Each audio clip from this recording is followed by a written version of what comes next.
Welcome everybody. Happy to see all of you here with us. Yet again, as every time, every new session, every weekly session, we're always going to ask you to please unmute yourself, to please mute yourself. And if you'd like to speak and participate, I would ask you to share your questions in the chat. And at the bottom of your Zoom link, you can see reactions and you can click the reaction and raise your hand. It will show to me who has their hand raised and I can address your question. But if you're not speaking and you're simply listening in, please have your mic muted, as it can be disruptive to everybody who'd like to listen in, depending on all the background noises that we are in, because we are all around the world, which is a big part of the beauty of Unit Masters, is we are connecting from all around. So last week when I was talking with all of you, I was in Austin, Texas for Consensus 2022 powered by CoinDesk. And it was a very interesting and super fun conference week. We had a lot of learnings during that week. And now I am back in Montreal, EST time zone, and we are all around the world. So welcome to the week 3 for the Unit Masters.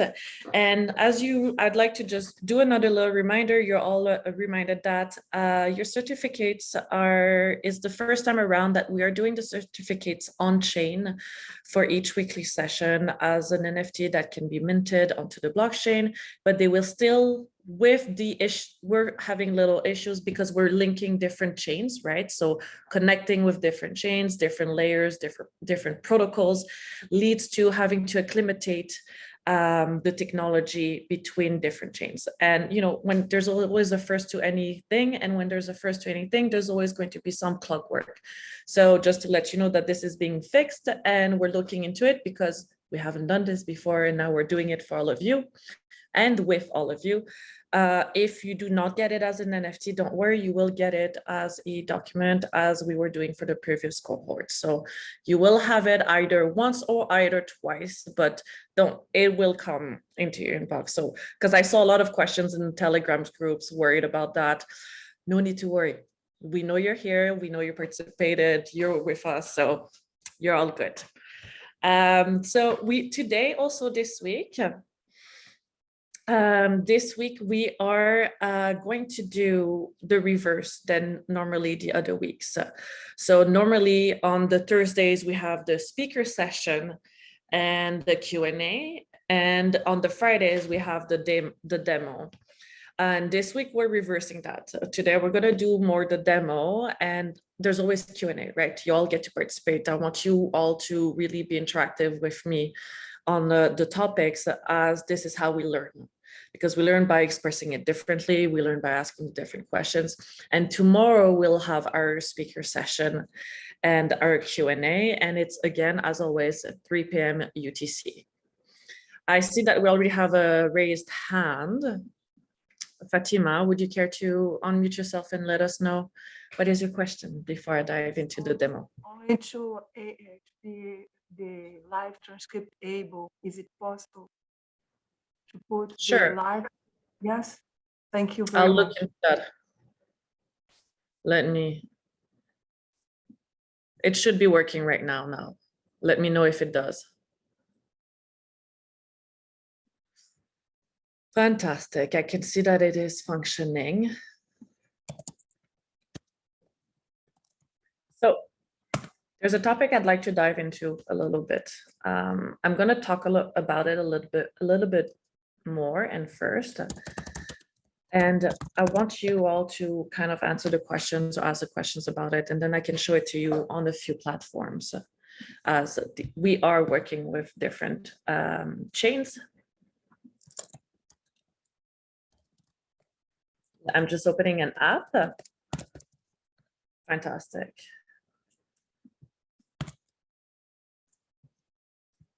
Two apps for you. So the purpose of staking in crypto, there's two different purposes of staking in crypto. There's one purpose of staking in crypto, which is you lock your money for offering liquidity.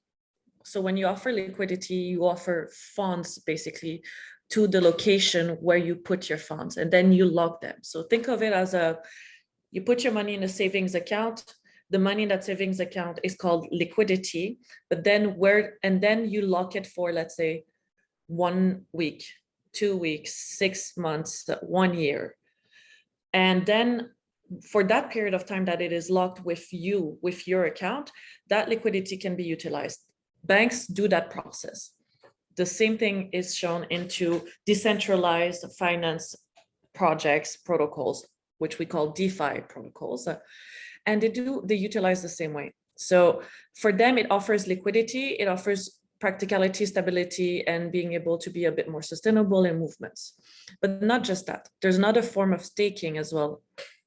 And when you stake, you can get in return another liquidity for the fact that you put that money locked for a certain time period. But I do not want to look at too much into the financial gain of staking, because I'm not a financial advisor. And again, I believe that you are all also still learning about crypto, all with different kinds of backgrounds. And whatever you do in crypto regarding your finances, it is your own jurisdiction. So if you lock your assets and then there's a market fluctuations and you have locked it for X time period, you're not able to unlock them, and you will have the value devalue itself simply due to the market volatility. And this leads to a lot of frustrations for people who are potentially misinformed or who do want to act based on fear of the market's movements. So always be sure of the terms that you're agreeing into staking, because you do not get access for them for the time period that you have said yes to. So I will stake for 6 months. I cannot unstake before 6 months typically, or with some protocols you are able to, but at a fee, right? Because all of this is basically on chain. So what is it on chain is automated. So you simply are able, there's a date that's been encrypted that knows when you will be able to remove that. So be aware that when you stake, you have to follow that time period. You can do it for 7 days. There's another format of staking by offering liquidity. You can get some returns of it. So it's another way to, just like savings account, you get 0.5%, you get 1%. And there's one thing, a warning that I'd like to make to all of you, as we are in a bear market, right, at the moment, and I'm sure you've all heard it. And the fear factor in bear market is very strong. People are stressing out about it. They get very anxious about it. But it is a normal moment in crypto. It is normal for the market to fluctuate.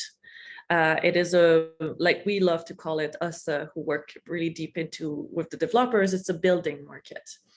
But in that moment, I would say, don't dive too much into the fear and get comfortable with what is it that you're able to invest and not see again. As always invest what you can never see again. That's just a matter of security of your own funds.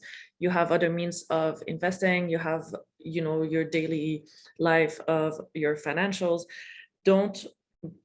Just be careful, as always, right? Be properly ready with what you're going to do.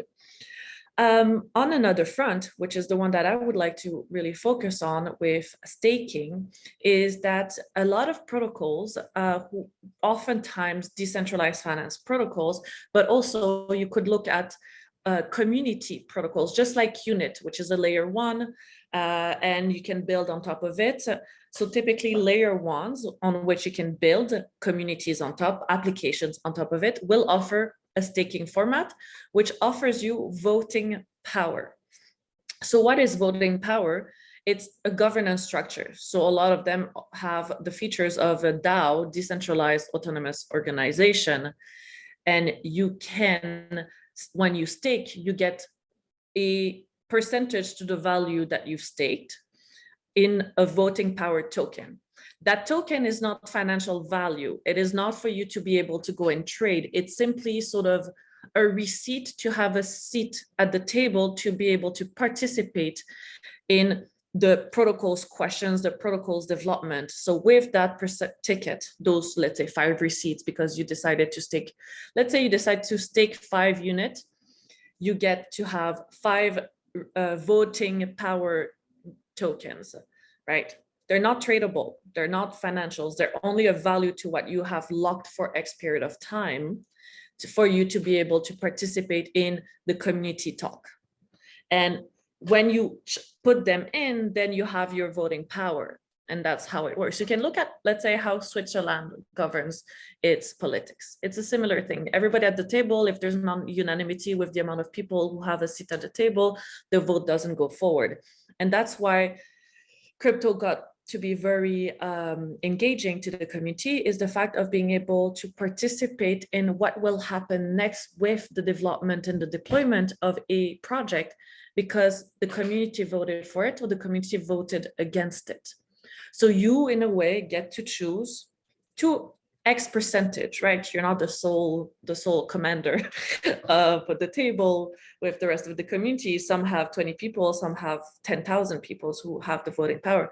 But by participating in the voting on the governance forums, in the votes, you actually get to have a say of what you would like to see next, or what you would not like to see next. And you can also propose with your voting power token, you can actually propose what could happen next. Hey, I'd love to see, for example, for decentralized exchange, they only have 5 assets that can be traded.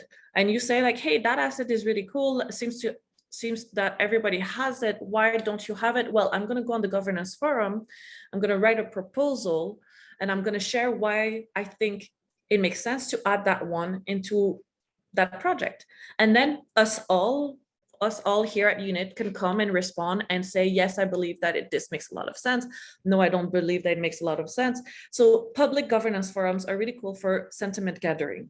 And then if the sentiment is extremely positive, we go into a vote, which often are called snapshot votes. And we see them on chain. And that's where your voting power token from your staking will permit you to participate and will permit you to vote yes or no. So that's the big idea of the staking with voting and the governance of forums. But staking always will, what they do at the moment, because crypto is still young, even though it's been around for a few years, there's an expansion. But what they do to attract people for sure with when you stake is you get a tiny percentage of rewards for the longest time that you lock it down and you participate in the forum as well. So I just want to dive on this first, and I want to see if there's a few questions, and then I'm going to show you a few fronts.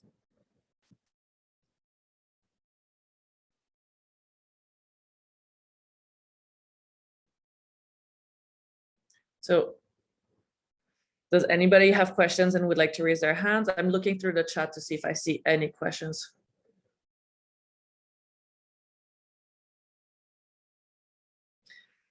So, Jeff, can governance tokens be earned by participation? Could you tell me more about what you mean by participation? I can definitely unmute you if you'd like to, or just write it here. But typically, governance tokens are earned through staking. So are earned through the token of the project. So let's say Aave. I think a lot of you must have known of Aave, AAVE, which is one of the biggest DeFi protocol in Ethereum. If you buy the token itself of the project, so Aave token, you become an Aave holder. By being an Aave holder, then you can stake that token, and then you actually get to participate. So you earn by owning that token. You earn by staking for X amount of time, and you earn you earn for your participation more that your tokens that you have bought are your participation. As I said, let's say it's often 1-to-1 for the voting power or what it is. Ali, I will ask you to unmute yourself and ask your questions. Thank you. Hi there. Thank you so much for today's presentation. I was really looking forward to this. So when we're talking about staking, so I understand where you can receive liquidity part. I was interested in the second part. So forgive me if I've not used the right jargon here. When you're staking for the community for voting power, do you also have the right to tell the community we will only put a certain coin on a certain exchange in order to make that coin more expensive or less. Does that make sense? So you're talking about arbitraging the token. Exactly, arbitraging. That's the jargon I was waiting for. Is that possible if we get the vote on it? Yes and no. So it's a really good question. And it's a question that is very much discussed around the ecosystem, because it may be an avenue that is necessary to be able to offer stability. But it's also looked at as basically then you control the value of your token, you control the market, which defeats the whole purpose of crypto, which is not necessarily a controllable market, and is through community and participation and adoption, right? So I think the one way, if you want to go about it, that remains much more ethical is through arbitraging. And arbitraging, for whom doesn't know, is basically making sure that you can level the market financially and that there's no extreme dips or extreme highs. That's what arbitraging means. Is basically creating a balance. One way to create a balance and arbitrage around control through governance through community could be around stable coins due to the stability. Ali, I hope this answers your question. So I'm going to go into a governance forum post to all of you, and through an app, I will go through Aave, and I'm going to show you a bit some of the steps for participating into the from staking to participating in the governance forum. And then let me see how to, I'm just going to show my screen. So first of all, we are in the application of Aave. So app.aave.com. Yes, I do have a lot of tabs. Welcome to Crypto ADHD, basically. So now, and mine is in French because yes, I am French. So we are here in the app, and you can go into stake. And when you go into stake, you can sometimes certain protocols will offer you the possibility to stake other assets than their own native assets. This is very unique to each project, to each protocol. It really varies to the partnerships that they have in place and to, I would say, a token that has had stability and valuation onto the market for X amount of period of time. So considered to be more secure than any other assets. And typically the staking on a native project, it's with the native token. And when I say native token, is the crypto you buy of the stock of that company, for example. And that's where you can stake. I haven't connected my wallet, but if you connect your wallet, your MetaMask is here, for example. Here you connect, and then you can stake. And you have an APR. The APR is for the year. And this is what you get for staking. If you were to stake for the whole year, you do get some rewards for participating in it.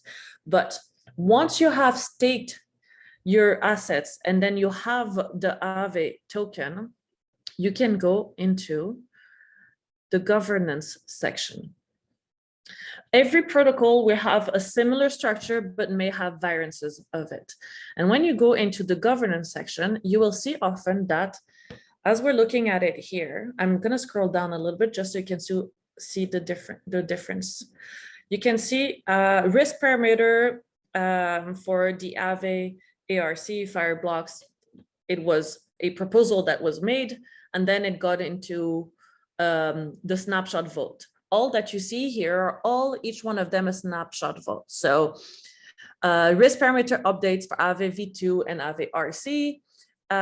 You can see that people voted yay, people voted against it, even though that there was a more voting power on yay, the quorum decided that it was not going to work. So that is due to the technology, the team working with it. But in other certain cases, you can look into consolidating reserve factors and borrowing DPI. Those are very specific decentralized finance terms and proposals regarding a protocol this one, but it's just to show you how it often looks like.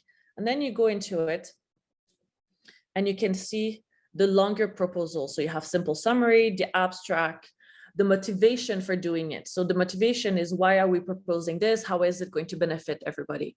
Then you have specification. The more detail, let's say you start participating in governance forum and you want to make these proposals and you want to offer changes, the more details you can put, the better it is, because the core dev team is going to look at it. The community is going to look at it. You need to make a case for it. Think about debating, think about negotiation roundtables. The more info you have, the better it is, the better your arguments are made. And then people can participate in the vote. And then you can go into discussions of the forum where it was, and you can participate by saying, this one was already executed. So you see, this one was passed on June 7th, executed, and everybody voted for it. So there was no even questions about, should we do it, should we not do it? The other one that I was showing you that was very close to one another did not happen, because actually it was almost a 50-50, as we can see it here. Now, let's say we look, we can see the ones that are active.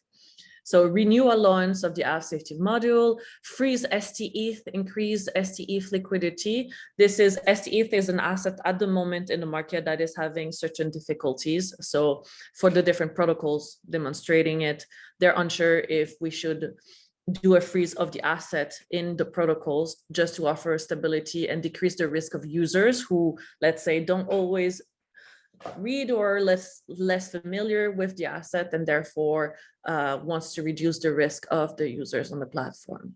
And again, you have the simple summary, the abstract, and why this is proposed and what would happen. And whilst it is active, that's how you can participate. You don't see my participation button here because I did not connect my wallet.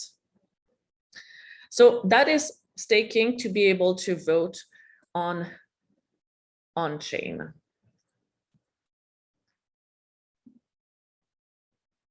I'm going to take a little break, and I want to see if anybody has questions regarding these formats of governance, for staking to voting to governance forums.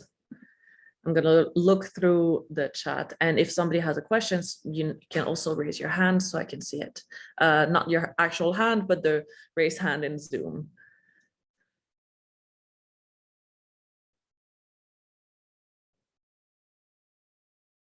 So how, Kalyani, you ask a question which I found quite interesting, is how do we normally ensure quality votes? That is a really good question, and that is actually through the fact of actually owning the token. So you are wanting to participate in the AVE staking and governance forum, you own the AVE token. And basically that already filters people a little bit. It's just, you know, there are small thresholds. So you already hold the AVE token, then you have to stake it, and then you get to participate, and you have to give your voting power to that vote. So when you give your voting power to the vote, you're giving away that voting power, that amount. So you don't have any more amount. You only have what's your staked assets that are left that you can leave staked just for the minimum rewards as a savings account, or you can go and retrieve them, but they won't be, they're not renewable voting power. That's the one thing. So that's one way to ensure quality votes. And the other way for quality votes, Kalyani, is, I would say, through a strong community, making sure that people are participating in the governance forums, they're participative community members, and also we see the market sentiment. So what is a proposal may be completely denied if there's no backing from it, but the community is basically going to show that. If, let's say, I come and I make an absurd proposal, nobody's going to participate in it. The community is going to see that it makes no sense, or if it's not properly backed and it's nonsensical. Yes, to our platform, anyone can join. Absolutely, it's on multi-chain, MetaMask wallet, and other wallet integrations. I'm going to read one other questions that we've had here. Do decentralized governance forums allow lobbying of votes like in regular forums? It's a really good question. I'm not exactly sure. I do not think so, but if somebody else here in the room actually can answer that, I would love for them to answer that question. But I haven't seen lobbying of votes. It's really around, DAO is the governance forum, and the voting is through the structures of DAOs. And DAOs are basically a project can have a DAO, but the DAO wants the community, basically all of you here, to participate, right? So I don't think there's lobbying. I don't think there's pressure, but I haven't seen all of the governance forums out there on all of the chains. There's many different ones. So do you know if Cosmos is also a staking platform? I heard a lot of people lost in the past. Okay, so again, the fear of the market at the moment is very strong because of the market going down. We are in a bear market. It is normal. The market will go up and down. You will always lose your money or make money by staying in the crypto market and simply holding it. And I've lost money and I'm like not crying because I know I'm going to make it again, or I'm very comfortable with the fact of what I have lost due to the reality of a volatile market. If you participate in a volatile market, you participate in a high risk market. Cosmos, basically every chain has staking offered, from financial staking to staking for voting. Every single chain I've seen offers, but every single chain will have different projects on them, correct? And not every project will offer votes and governance forums that way, but on each chains, there are projects who work with a governance forum structure. So yes, Cosmos does has it. Fatima, you have the question. Yes. Okay.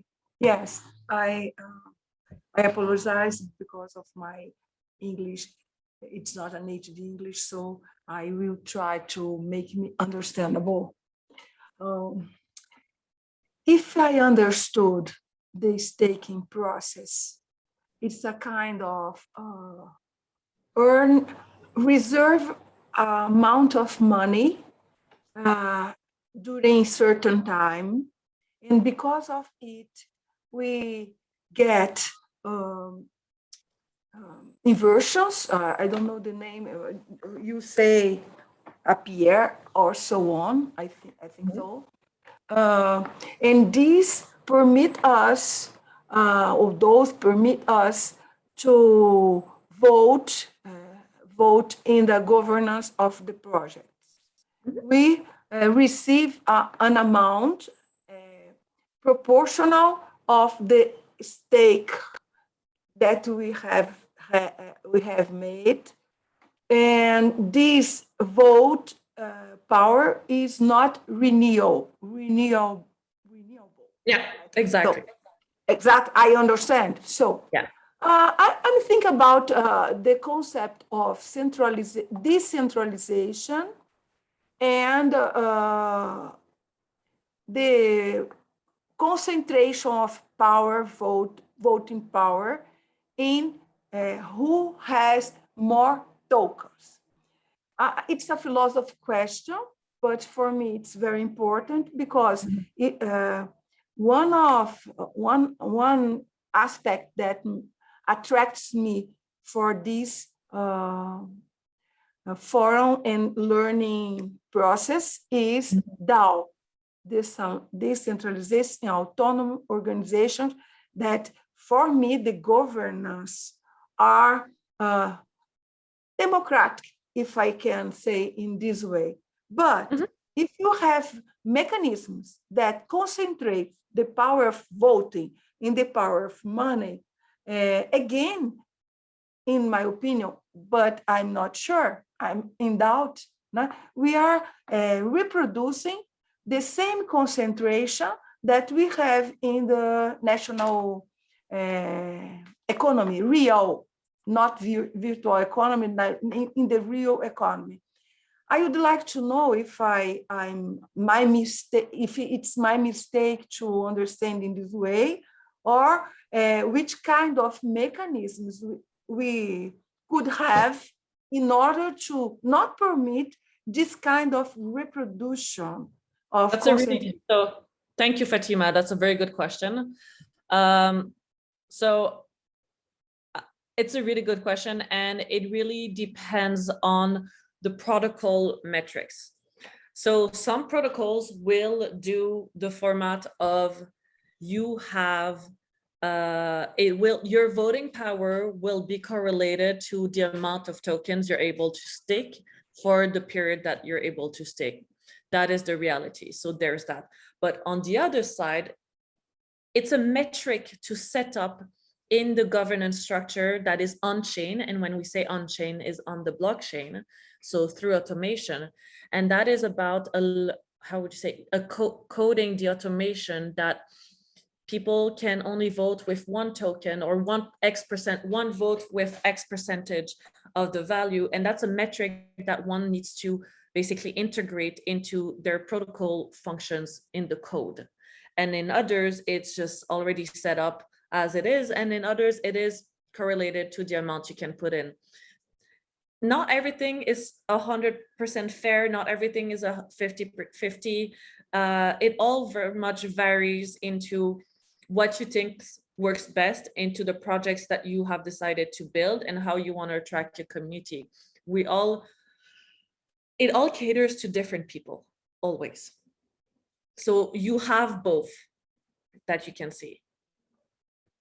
I'd like to read the question that was asked as well. So thank you for your thoughts on this. Also, I'm trying to learn mitigation measures to control Sybil attack. Do you have any resource that you can share on this? No, I do not have any resource on this, but I could potentially find a few for you on that point. But this is not something that I can address at this point in time. Are there any other questions? And I'm sorry if I actually speak fast. I am trying to speak slow, default behavior when talking.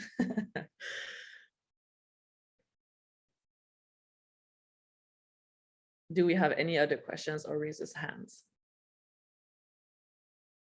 I'm curious to know if any one of you actually already hold some tokens and already stake some tokens. I'd love to see if you could share in the chat if you do or you do not stake. And if any of you also has participated before in a governance forum or not. Fantastic. I mean, I see a few sorries, and there's no need to be sorry. I think it's actually pretty cool to see the variety of everybody who's participated or not participated in it. So regarding proof of stake, POS, proof of stake is a consensus mechanism that Ethereum will use and has been using. So Ethereum is moving off of, I'm using Ethereum as I come from the background of Ethereum. Ethereum is moving off of the proof of work to a proof of stake. POS, consensus mechanism are connected, highly connected to DAOs, decentralized autonomous applications, because it is considered to be far more secure. And one of the big highlights of utilizing proof of stake is that it's much less energy intensive, so far more greener, and is much easier for implementing scaling solutions. As we know, there's the blockchain trilemma, and one part of the trilemma is scalability. And we're always looking into solutions to be able to be scalable. Proof of work was not scalable due to network congestions, cost, mining. Suddenly there's no more electricity. How can that scale? It can't scale, right? And the plan is to refining the mechanism has taken a few years because, it always takes a few years. It's new technology. You don't see it all. You haven't seen it before. You need to work on it. And as I was mentioning last week, there's something that I like to remind a lot of people when there's a clogged network, when there's a bug on the platform, when there's a hack. Okay, hack sucks. We don't like them for sure, but they are also what shows you where there's vulnerability on the project and what can be bettered. Because if there's no bug, if you never encounter a bug, well, I would be highly surprised that you just developed a project that has no infallibility, that has no bugs whatsoever, well, then you must be a genius in development. It's normal to have bugs. It's normal to encounter them, because that's how you actually get to work around it and not encounter any more issues, and better these issues to make your platform safer and safer. But let's look a little bit more into proof of stake. The proof of stake comes with a number of improvements in comparison to proof of work. It has a better energy efficiency, lower barriers to entry. So proof of stake, why is proof of stake has lower barriers of entry, is because it basically reduces the cost of transactions on a network. You know, Ethereum, high gas cost, well, that's because of proof of work. Due to the cost of mining, due to the electricity, due to having the rigs and all that. That's why it got extremely expensive, because it got scarce. Proof of stake, as it is directly on chain, well, then the barriers of entry, so basically all of you coming into the blockchain, will cost you a few cents to be able to transact. Just like on Near Protocol, on Polygon, it costs you just a few cents to be able to send transactions, instead of hundreds and hundreds of dollars, for example, because of a clogged network of proof of work. It helps reducing centralization risk, because again of the fact of having centralized locations for being able to mine, and mining basically keeping the blockchain active. And the economic penalties for misbehavior with proof of stake. So we've seen a lot of people do that. So with DeFi protocols, with staking, and there's a lot of staking, borrowing, and giving loans. So I can give a loan to somebody, but if they don't repay between X amount of time, it's a 50% penalty for them. These are automated structures that are made in proof of stake in DeFi protocols, but I would not want to get into this right now necessarily. But with proof of stake, all of you can be a validator, which is what's pretty cool, because it comes back to the definition I was telling you at the beginning of proof of stake. So you stake your assets, you get your voting power. By getting your voting power, by simply staking and offering your assets locked for X period of time, you become a validator. There's many different structures of being a validator on blockchain. I'm speaking about one specifically now. You can go deep dive into the different chains. There's different ways of being validators. But the proof of stake and staking your assets makes you a validator, because you have put your liquidity into the protocol to give viability to the protocol, and you receive your voting power. And then you get to participate on chain to what is going to happen next and have weight into the network. And that means that you are a validator. Again, that is one structure of being a validator. So I hope that answers the comment that I saw into the chat regarding validation and proof of stake. So I see a question, sorry, concerning the blockchain bootcamp holding in 3 months. I want to be part of it, and how can I go about it? I'm not exactly sure about this question. If there's any more question right now, I'm going to take a few rounds of question and shed some light on DPoS. What do you want to know exactly about the delegated proof of stake? A DPoS, so I'll give you a general definition, okay, just to start with. A delegated proof of stake, which we call DPoS, is a popular evolution of the proof of stake concept, where users of the network vote and elect delegates. So I vote and delegate and elect one of you as a delegator to validate the next block. So us all together make the chain active. So it creates a whole network. We are all around the world, and we're all a network. And we get to participate mutually. So delegated proof of stake versus proof of stake. Proof of stake, the difference is that is a metric. It's the way that the code, the software has been enabled and set up into the blockchain and functions as it is. DPoS is you add an extra layer through node validators, and node validators basically are us all. We become node validators. So we participate into the blockchain. So you have proof of stake, and then you connect yourself. So that is if you'd like to be a little bit more nerdy and get into a bit the development and the deeper participation of the blockchain and the protocol itself. And you have to do a few technical integrations with your wallet and with the application terminal or iTerm in terms of very, very simple coding to be then able to participate in the delegating of proof of stake. So I hope this clarifies a little bit the difference. So DPoS is just an extra layer of participation in the proof of stake format of certain chains. Can DPoS risk being a plutocracy? No, because of the automation set up through the network. I don't know who I delegate to. You don't know who you delegate to. It's about simply enabling the blockchain to keep on moving and being active.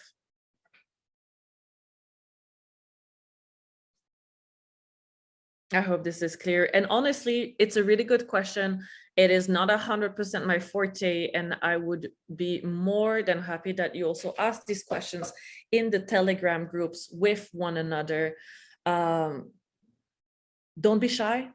There's no right or wrong answer. There are wrong answers, and we get to shed some lights on them with each other, but that's actually how we really learn the best. Every day I have conversations with people where I'm not understanding what's happening, and I get new definitions and I get to learn more. And that's what I find thrilling about crypto, is that there's a lot of intellectual conversations, and you get to feel stimulated into this field, very much so. So I hope that I don't want to go deeper into this topic because it is already a lot in itself, from staking financially and really only for financial gains, to staking to participate in the governance and how to participate in the governance forum. Because you participate in governance forum, you have to write a post if you'd like to really propose something, or you participate in the comments to share the market sentiment. Because without the comments, without all of you giving your point of view, these votes don't move forward. These changes don't happen with these protocols that offer that structure. And then there's the on-chain vote. So we're talking about already 4 different things here. And then we look at, as Alice asked, DPoS, so delegated proof of stake versus proof of stake being really just the blockchain structure. Proof of stake, POS, blockchain structure. DPoS is a way to participate in the blockchain structure. And I'm going to cut the session soon a little bit shorter, as it was a lot of material, and I would like to share with you a few materials in the Telegram group as well, so you can do your research, and for whomever is ready to start participating in governance forum and get comfortable with it. And I'm ready to take 1 or 2 more questions, and if not, we're going to do a nice wrap up for this Thursdays. I can absolutely share some resources that explains validation, and I will put them in the Telegram group of the Cohort 10 and the students group that is there. Do we have any other questions? And if not, I would love to remind all of you to come tomorrow at 3 p.m. UTC for the speaker session that we're going to have, which is going to be focused on Metaverse, NFT, specifically. And we're going to have 2 great speakers, perhaps 1, maybe 2. I'm aiming to have 2, maybe to diversify it a little bit, but they're really fun speakers, and they're very knowledgeable into the space of Metaverse and NFTs. So we're going to have a lot of fun, and we're going to take a fuller hour for that session, since we'll have a speaker. And now I don't want to keep on hearing myself speak for so much more time, but it's always a pleasure to host these sessions with all of you. I do hope that you feel less lost after these sessions, and that it clarifies a little bit the ecosystem of crypto to all of you. On this note, have a great day and see you tomorrow.